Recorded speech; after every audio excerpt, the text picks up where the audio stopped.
चलिए आज हम आपको ले चलते हैं 51 शक्तिपीठों में से एक, जो कि महाराष्ट्र के नासिक में स्थित है, माँ सप्तशृंगी की। सप्तशृंगी का नाम संस्कृत के 7 पहाड़ से लिया गया है, जिसका अर्थ होता है कि 7 चोटियों वाली पहाड़ी। ये माता दुर्गा का स्थान है।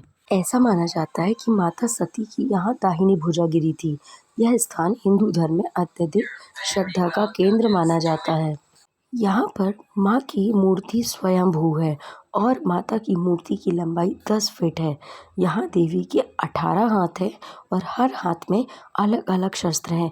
यहाँ पे देवी को 3 रूपों का समाहित कहा जाता है: लक्ष्मी, दुर्गा और काली का।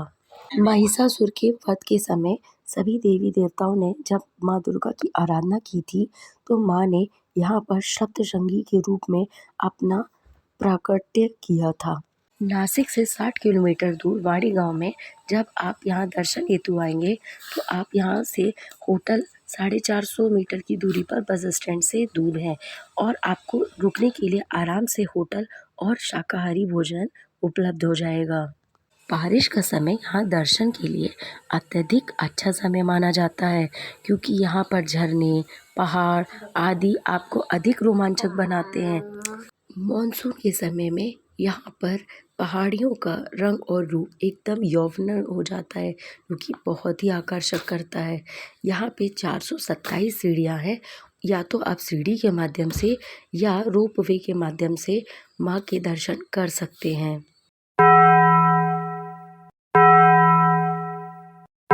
यहाँ पर आप यदि बाय कार आ रहे हैं तो आपको पार्किंग के लिए आसानी से पार्किंग की व्यवस्था उपलब्ध हो जाएगी और रुकने के लिए बहुत सस्ते धर्मशाला और होटल भी उपलब्ध हैं। माता सती के अंगों को जहाँ जहाँ गिरे थे, वहाँ वहाँ 51 शक्तिपीठ है। उन्हीं शक्तिपीठ में से एक ये शक्तिपीठ है। ऐसा माना जाता है कि यह महाराष्ट्र का आधा शक्तिपीठ कहलाता है, क्योंकि महाराष्ट्र में 3 शक्तिपीठ है।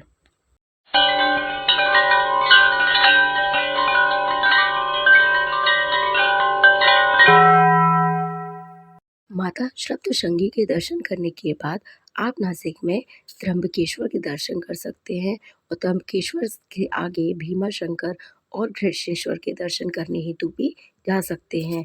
यहाँ से त्र्यंबकेश्वर मात्र 100 किलोमीटर की दूरी पर स्थित है। ये इतने खड़े पहाड़ में स्थित है कि यहाँ का दृश्य हम आँखों को बहुत ही रोमांचित बनाता है।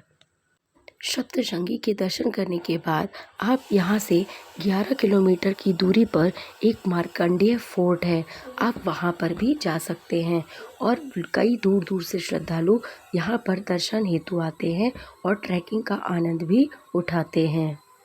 हमारे सनातन धर्म में यह स्थान अत्यधिक आस्था का केंद्र माना जाता है।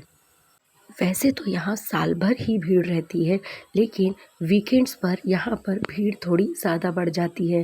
तो जब आप कभी प्लान कर रहे हो तो मेंटली प्रिपेयर रहें, थोड़ी भीड़ आपको यहाँ पर ज़्यादा मिलेगी। तो आप माँ के दर्शन करने का प्लान कब बना रहे हैं?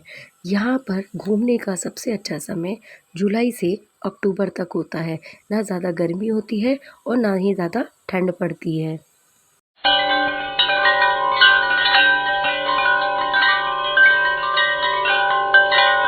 यहाँ से नासिक और धुले से आप ट्रेन के द्वारा यहाँ तक पहुँच सकते हैं। धुले भी रेलवे स्टेशन है और नासिक भी रेलवे स्टेशन है। यहाँ पर बारिश के समय बहुत ही प्यारे प्यारे झरने और पहाड़ों की खूबसूरती देखते बनती है। वैसे तो हिंदू धर्म के महाराष्ट्र में बहुत से तीर्थ स्थान हैं, लेकिन उनमें से एक यह सप्तशृंगी आई माँ है। तो आपको हमारा वीडियो कैसा लगा? अगली यात्रा हम करेंगे, उसके लिए जुड़े रहिए हमारी चैनल पे। आपको मैं ऐसी ही घर बैठे आध्यात्मिक यात्राओं का आनंद देती रहूँगी। धन्यवाद।